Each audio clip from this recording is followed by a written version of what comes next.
Bulletin के आगाज में आपको आगाह करेंगे। सदर मुमलिकत आसिफ अली जरदारी से ऐवान सदर में आज़ाद कश्मीर असम्बली के पीपल्स पार्टी अरकान की मुलाकात हुई। सदर आसिफ जरदारी का आज़ाद कश्मीर की मौजूदा सूरत हाल पर अफसोस का इजहार, कहा तमाम स्टेक होल्डर्स तहम्मुल का मुजाहरा करें, सियासी जमातों, इदारों और आवाम को जिम्मेदारी से काम लेना चाहिए। आज़ाद कश्मीर के आवाम के मुतालबात को कानून के मुताबिक पूरा किया जाना चाहिए।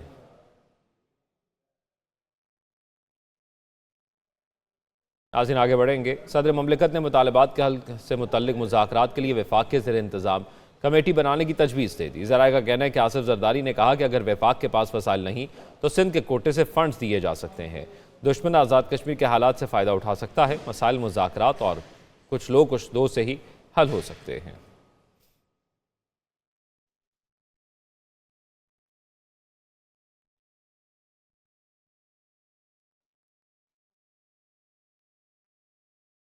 आज़ाद कश्मीर की मौजूदा सूरत हाल के हवाले से chairman Azad Kashmir board of investment Sardar Amjad Jalil ने इस्तीफ़ा दे दिया।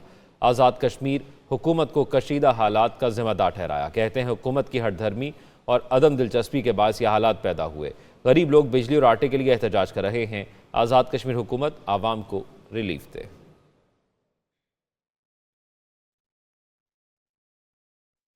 दूसरी जानिब साबिक सदर आरिफ अलवी ने इल्ज़ाम आयद किया है कि आज़ाद कश्मीर में PTI की हुकूमत गिराकर गैर कानूनी हुकूमत कायम की गई। फॉर्म 47 वाली हुकूमत में जो जुल्म हुआ वो कभी नहीं पाकिस्तान में देखा गया। आज़ाद कश्मीर के मामले में एहतियात की जाए। रिजीम चेंज कश्मीर में किया गया, PTI गवर्नमेंट को हटाया गया और एक फॉल्स हुकूमत वहां पर कायम की गई, तो यही खतरनाक नताइज निकलते हैं जिनका अवाम से ताल्लुक ना हो। तो इस बात में एहतियात की जाए। अगर ये हुकूमत चलती रहे तो पाकिस्तान के हालात के अंदर जो जुल्म और ज्यादती सारे पंजाब के अंदर हुई, कभी आपने ऐसी देखी नहीं। जब कोई अच्छी हुकूमत आए उसके लिए कितना मुश्किल होगा कि इन पुलिस वालों को लगाम दे कि तुम अवाम के साथ ये जुल्म नहीं कर सकते। तो खुदा के वास्ते कश्मीर के अंदर इसमें एहतियात की जाए। मैं चाहता हूँ कि कश्मीर, पाकिस्तान साइड का कश्मीर जो है उनकी और हमारी मोहब्बतों के अंदर कोई दरार छोटा। खबरों के सिलसिले को आगे बढ़ाएंगे, आपको आगाह करेंगे। मुल्क की मईशत को मुस्तहकम करने का मिशन IMF वफ्द के हुकूमत पाकिस्तान से मुज़ाकरात आज शुरू होंगे। तवील मुद्दती प्रोग्राम पर बातचीत होगी। IMF मिशन टीम नए प्रोग्राम और बजट पर मुज़ाकरात करेगी। आइंदा वफाकी बजट और नए कर्ज प्रोग्राम के लिए मौशी टीम ने तमाम वर्किंग मुकम्मल कर ली। IMF से एक्सटेंडेड फंड फैसिलिटी कर्ज प्रोग्राम के लिए वर्किंग पेपर तैयार किया गया है। ब्यूरो चीफ इस्लामाबाद गुलाम मुर्तज़ा हमारे साथ मौजूद हैं, उनसे तफसीलात जान लेते हैं। जी गुलाम मुर्तज़ा, आगाह कीजिएगा, आज ये अहम मुलाकातें होने जा रही हैं। जी बिल्कुल, तकरीबन 12 अफराद पर मुश्तमिल ये एक वक्त है जो कि IMF मिशन आज पहुंचा है और आज ही मुज़ाकरात जो हैं उसका आगाज हो रहा है। पाकिस्तान में जो IMF मिशन चीफ हैं ये पाकिस्तान पहुंच गए हैं।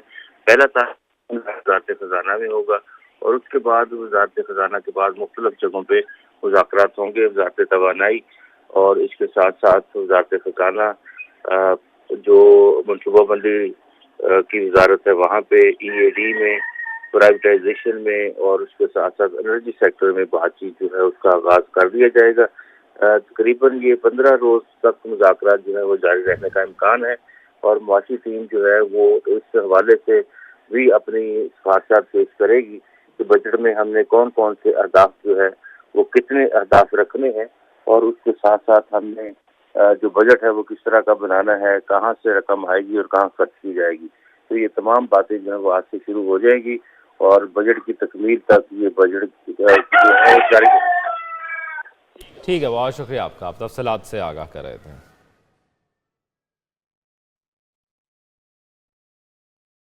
नाज़रीन, आइंदा बजट में रियायतें और टैक्स छूट खत्म करने की तजावीज़, इम्पोर्टेड ट्रैक्टर पर टैक्स आयद करने की सिफारिश, कमर्शल इम्पोर्टर्स पर विद होल्डिंग टैक्स लगाने पर भी गौर, कमर्शल दरामद करंदगान की आमद पर इनकम टैक्स विद होल्डिंग लगाने की तजवीज़, कमर्शल इम्पोर्टर्स पर 1% टैक्स लगाने से सालाना 25 अरब रेवेन्यू मुतवक्के, पुरानी दरामदी गाड़ियों पर भी टैक्स बढ़ाने की सिफारिश की गई है।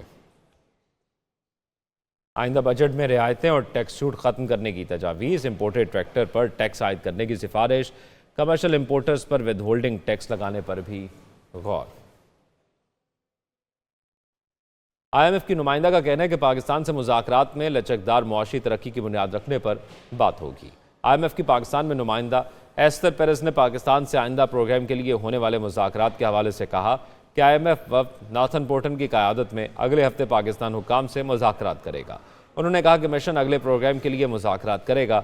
ईस्टर पेरेस ने कहा कि मुज़ाकरात का मकसद बेहतर और मजबूत गवर्नेंस की बुनियाद रखना है। इन मुज़ाकरात में पाकिस्तानियों के फ़ायदे के लिए पायदार और लचकदार मुआशी तरक्की की बुनियाद रखने पर बात होगी।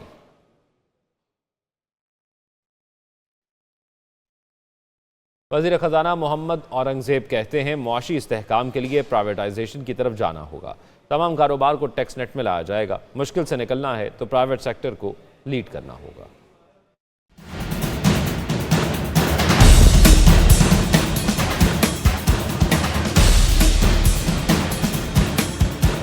मुआशी इस्तेहकाम के लिए प्राइवेटाइजेशन लाजिम करार वज़ीर ख़जाना मोहम्मद औरंगज़ेब ने वाज़ेह कर दिया। लाहौर में मुनक़िदा प्रेस कॉन्फ्रेंस करते हुए वज़ीर ख़जाना का कहना था कि हुकूमत सिर्फ पॉलिसी दे सकती है, काम प्राइवेट सेक्टर ने करना है। Policy is supposed to follow an overall plan कि उसमें इन्वेस्टमेंट कैसे आनी है, बिजनेसेस को कैसे फैसिलिटेट करना है और इसको हमने आगे कैसे लेके जाना है जो हमारे प्रायोरिटी सेक्टर्स हैं। मसला ये होता है कि जब पॉलिसी और कलेक्शन आपस में मिल जाती है then we go tactical. Mohammad Aurangzeb ने कहा कि तनख्वाहदार तबका भी टैक्स नेट में शामिल है। जो ताजिर भाई टैक्स नेट के बाहर हैं वो खुद टैक्स नेट पर आएँ। हमने टैक्स नेट बढ़ाना है नॉट बिकॉज ऑफ IMF। जो ऑलरेडी नेट में हैं उन पे हम फर्दर बोझ एक लेवल तक जहाँ लेके जा सकते हैं। ये पाकिस्तान की ज़रूरत है, ये पाकिस्तान की ज़रूरत है, ये बात समझनी बहुत ज़रूरी है। और उसके बाद हम हर चीज़ के लिए हर वक्त मशावरत के लिए मौजूद हैं और इंशाल्लाह करेंगे भी। वज़ीर ख़जाना ने मज़ीद कहा कि हर तरह की सहूलियात मुहैया करेंगे, हर तरह के मुज़ाकरात करेंगे, लेकिन इस ट्रैक से पीछे नहीं जाएंगे। निष्कारी के सिलसिले में तमाम सूबों के साथ मुशावरत के साथ चलेंगे। नाज़रीन, IMF ने पाकिस्तान में सियासी बेयकीनी को निशानदेही कर दी। आलमी मालियाती फ़ंड के मुताबिक पेचीदा सियासी सूरत हाल महंगाई और समाजी तनाव पॉलिसी इस्लाहात के नफाज को मुतासर कर सकता है। नई हुकूमत ने स्टैंड बाय अरेंजमेंट की पॉलिसियां जारी रखने का अज़्म जाहिर किया है। माशी पॉलिसियों के अदम निफाज, कम बैरूनी फाइनेंसिंग के बायस कर्जों और एक्सचेंज रेट पर दबाव के खदशे का इजहार भी कर दिया। IMF की रिपोर्ट में कहा गया कि बैरूनी फाइनेंसिंग में ताखीर के नतीजे में निजी शोबे के लिए फाइनेंसिंग की गुंजाइश मजीद कम होने का खदशा भी मौजूद है। अशिया की कीमतों, शिपिंग में रुकावटें या सख्त आलमी मालियाती हालात भी बैरूनी इस्तेहकाम को बुरी तरह मुतासिर करेंगे। रिपोर्ट में कहा गया कि इंतखाबात के बाद नून लीग पीपल्स पार्टी ने नई मखलूद हुकूमत बनाई। PTI से वाबस्ता आजाद उम्मीदवारों ने दीगर सियासी ग्रुपों से ज्यादा वोट हासिल किए। नाज़रीन, दूसरी जानिब कौमी असम्बली का इजलास आज शाम 4 बजे तलब कर लिया गया है। सेक्रेटेरिएट ने 8 नकाती एजेंडा जारी कर दिया। काबीना से control and regulatory authority ordinance 2024 में 4 माह की तौसी की मंजूरी मुतवक्के। तलबा के लिए मखसूस 20 बसों को पिंक बस मनसूबे में शामिल किए जाने पर तवज्जो दिलाओ नोटिस ऐवान में पेश होगा। सिनफी तवाज़ुन कायम करने के लिए पार्लियामान के दोनों ऐवानों पर मुश्तमिल खुसूसी कमेटी की तश्कील की तहरीक पेश की जाएगी। सदर ममलिकत आसिफ अली जरदारी के पार्लियामेंट के मुश्तरका इजलास से खिताब पर इजहार तशक्कुर की तहरीक पर बहस एजेंडे का हिस्सा होगी। बैरून ममालिक से तालीम मुकम्मल करने वाले तलबा के लिए अंदरून मुल्क एक्रीडेशन पॉलिसी में तब्दीली पर तवज्जो दिलाओ नोटिस ऐवान में पेश किया जाएगा। नुमाइंदा खुसूसी सिद्दीक साजिद हमारे साथ मौजूद हैं, उनसे मज़ीद तफसीलात जानेंगे। जी सिद्दीक साजिद, आगाह कीजिएगा। जी बिल्कुल, कौमी असम्बली का इजलास जो है वो आज दोपहर 4 बजे जो है पार्लियामेंट हाउस में शुरू हो रहा है। स्पीकर एयाज सादिक की ज़ेर सदारत होने वाले इस इजलास का जो 8 नुकाती एजेंडा है वो जारी कर दिया गया है और इस एजेंडे के मुताबिक मुख्तलिफ अरकान की जानिब से जो है वो तवज्जो दिलाओ नोटिस जो हैं वो पेश किए जाएंगे और साथ ही साथ फिर जो अपोजिशन की जानिब से भी एहतजाज का जो मामला है फार्म 45, 47 का जो इशू एक मरतबा वो फिर उठाएंगे और इसके साथ साथ मुख्तलिफ अरकान की जानिब से जो कानून साजी से मुतल्लिक इशूज़ हैं वो भी ज़ेर बहस आएंगे। जी ठीक है, बहुत शुक्रिया आपका तफसीलात से आगाह करने के लिए।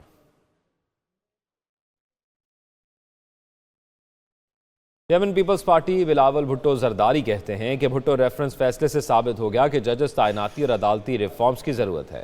पीपल्स पार्टी अदालती रिफॉर्म्स का सफर मुकम्मल करेगी। लाहौर में भुट्टो रेफरेंस और तारीख के मौजू पर सेमिनार। बिलावल भुट्टो समेत दीगर पीपल्स पार्टी क़यादत चेयरमैन पीपल्स पार्टी बिलावल भुट्टो ने खिताब करते हुए कहा कि जुल्फिकार अली भुट्टो का अदालती कत्ल हुआ। अगर निज़ाम और तारीख को दुरुस्त करना है तो इस्लाहात लाना होगी। शहीद जुल्फिकार अली भुट्टो को शहीद किया जाता है जब हमारा अदालत खुद ये बात मानती है कि हमसे इस किस्म का गलती हो सकता है तो इंशाअल्लाह ताला पाकिस्तान पीपल्स पार्टी का ये कोशिश होगी कि हम जो हमारा जुडिशल रिफॉर्म्स का नामुकम्मल सफ़र है वो सफ़र हम मुकम्मल करें। बिलावल भुट्टो जरदारी ने मजीद कहा कि मुल्क में नफरत और गालम गलोच की सियासत हो रही है। सदर आसिफ अली जरदारी ने मफाहमत का पैगाम भेजा जिसे नजरअंदाज किया गया। अगर पाकिस्तान का सियासतदान, पाकिस्तान के कायदीन, पाकिस्तान की सियासी जमातें एक दूसरे से बात करने के लिए तैयार नहीं होंगे, एक दूसरे से हाथ मिलाने के लिए तैयार नहीं होंगे, तो फिर इतने बड़े मसले का हल निकालना या पार्लियामान में इतने बड़े मसले का हल निकलने का हमें इतना ज़्यादा उम्मीद नहीं। सेमिनार में करारदाद पेश की गई कि जुल्फिकार अली भुट्टो को कौमी हीरो करार दिया जाए और करेंसी नोट पर उनकी तस्वीर शाया की जाए। तकरीब में सीनियर सहाफ़ी सदर एक न्यूज़ फहद हुसैन, सुहेल वड़ाइच, साबिक वज़ीर आज़म राजा परवेज अशरफ, एतजाज़ एहसन समेत दीगर हम शख्सियात शरीक हुई। कैमरामैन फैजान शेख के साथ राना वहीद, एक न्यूज़ लाहौर। दूसरी जानिब मुस्लिम लीग नून ने बानी PTI से मुज़ाकरात का इंदिया दे दिया। वज़ीर आज़म के मुशीर और सीनियर लीगी रहनुमा राना सनाउल्लाह कहते हैं बानी PTI से गैर मशरूत ग्रेटर डायलॉग के लिए तैयार हैं। ग्रेटर डायलॉग में इदारे भी शामिल होंगे। बानी PTI और PTI एक हकीकत है तो बानी PTI को भी तस्लीम करना होगा कि नवाज शरीफ और जरदारी भी एक हकीकत हैं। सियासी मुज़ाकरात हैं तो सियासी जमातें होंगी।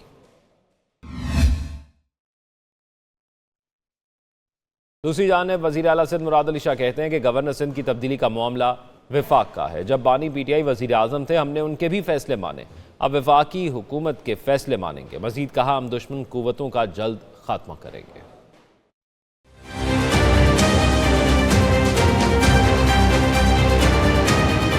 वज़ीर आला सिंध मुराद अली शाह का हैदराबाद का एक रोज़ा दौरा, कारकुनान के साथ मुलाकात में उनके मसाइल सुने और तरक्याती कामों की तफसील से आगाह किया। वज़ीर आला सिंध ने हिलाल अहमर अस्पताल का भी दौरा किया और बच्चों की रिहेबिलिटेशन एंड ट्रेनिंग सेंटर का इफ्तिताह किया। हैदराबाद प्रेस क्लब में मीडिया से बातचीत के दौरान वज़ीर आला सिंध का कहना था कि MKM समेत हर एक के साथ काम कर सकते हैं। गवर्नर की तब्दीली का मामला वज़ीर आज़म का होता है, जो वो फैसला करेंगे मंजूर होगा। तो हर सियासी जमात के साथ, सियासी जमात है वो एक, हर सियासी जमात के साथ अच्छे ताल्लुकात रखना चाहते हैं। इसमें हुकूमत और अपोजिशन, ट्रेजरी और अपोजिशन की कोई इशू नहीं होता। हम सब हर सियासी वर्कर की कदर करते हैं और इंशाअल्लाह ताला हम हर एक के साथ काम करेंगे। वज़ीर आला मुराद अली शाह का कहना था कि हालिया सैलाब मुतासरीन की बहाली का काम जारी है। मुराद अली शाह ने मजीद कहा कि आम इंतखाबात में सिंध के अवाम ने पीपल्स पार्टी को भरपूर कामयाबी दिलवाई, जिसकी बदौलत आसिफ जरदारी सदर मुमलिकत मुंतखब हुए। नाज़रीन, खालिद मकबूल सिद्दीकी MKM पाकिस्तान के चेयरमैन मुंतखब। MKM की मरकज़ी कमेटी का इजलास साबिक कन्वीनर खालिद मकबूल सिद्दीकी की ज़ेर सदारत हुआ। मरकज़ी कमेटी ने मुत्तफ़िक़ा तौर पर साबिक कन्वीनर डॉक्टर खालिद मकबूल सिद्दीकी को MKM पाकिस्तान का चेयरमैन मुंतखब किया। तर्जुमान के मुताबिक इजलास में मुस्तफ़ा कमाल, फारूक सत्तार, नसरीन जलील, अनीस कायम खानी, फैसल सब्ज़वारी, अमीनुल हक और रिजवान बाबर शरीक हुए। इजलास में मरकज़ी कमेटी की तंजीमी और सियासी अमूर पर मुआवनत के लिए आला सतही मरकज़ी कौंसिल की तश्कील का फैसला किया गया, जिसके अरकान के नामों का ऐलान जल्द कर दिया जाएगा।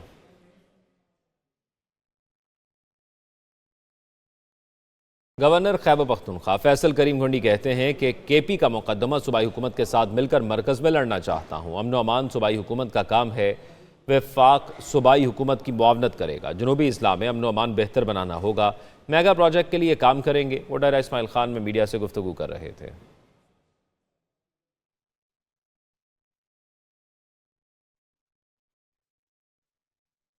साबिक स्पीकर कौमी असम्बली असद कैसर का कहना है ओवर लोड शेडिंग और बिलिंग किसी सूरत भी काबिल कबूल नहीं। खैबर पख्तूनख्वा में बिजली की लोड शेडिंग बहुत बढ़ गई है। इस गर्मी में इस तरह की लोड शेडिंग नाकाबिल बर्दाश्त है। गलत प्रोपागंडा फैलाया जा रहा है।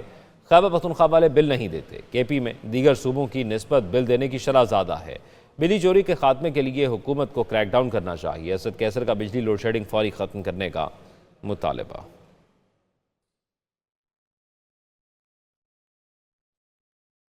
यूरोपीय मुल्कों में PIA की परवाज़ों की बहाली के इम्कानात रोशन हो गए हैं। सिविल एविएशन अथॉरिटी का वफ़द D ब्रसेल्स पहुँच गया है। CAA का वफ़द 14 से 16 मई तक जारी रहने वाले यूरोपीय एयर सेफ्टी कमेटी इजलास में शरीक होगा। तफसीलात से आगाह करेंगे सलाउद्दीन, हमारे साथ मौजूद हैं। जी सलाउद्दीन, आगाह कीजिएगा। हाँ जी बिल्कुल, पीआईए की जो यूरोप में परवाजें हैं उस पर पाबंदी आयद की गई थी, उसकी अब इम्कानात जो हैं उसकी बहाली के वो रोशन हो चुके हैं। और पाकिस्तान सिविल एविएशन अथॉरिटी का जो वफ्द है डीजी सिविल एविएशन की सरबराही में इस वक्त जो है वो ब्रसेल्स पहुंच चुका है। इस वक्त के अंदर डिप्टी डीजी जो रेगुलेटरी नादरा है, शफी डार वो भी शामिल हैं, डायरेक्टर लाइसेंसिंग एयर कमोड जिया खान और दीगर भी इसके हमरा हैं। पाकिस्तान सिविल एविएशन का जो वफ्द है वो 14 से 16 मई तक जारी रहने वाली यूरोपीय एयर सेफ्टी कमेटी के इजलास में शरीक होगा और इसमें सिविल एविएशन के जो पायलट्स हैं उनके लाइसेंस समेत सेफ्टी और साइट्स के मुतालिक इक़दाम पर यूरोपीय हकाम को डीजी सीईए के वफ्द के हमरा जो है आगाह किया जाएगा। तो इस हवाले से अब यूरोपीय ममालिक में पीआईए की जो परवाजें हैं उनके बहाली का जो इम्कानात हैं वो काफी रोशन है और जो है रोज में ये फैसला भी जो है सामने आ जाएगा कि पीआईए की जो यूरोप में परवाजें हैं उनकी बहाली हो चुकी है। और इस हवाले से 2020 में जो है वो पायलट्स पर जाली लाइसेंस के मामले के बाद से जो है वो पीआईए की जो परवाजें हैं वो यूरोप पर उन पर पाबंदी आयद है। अब इम्कानात हैं कि ये पाबंदी खत्म हो जाएगी। शुक्रिया आपका तफसीलात से आगाह करने के लिए।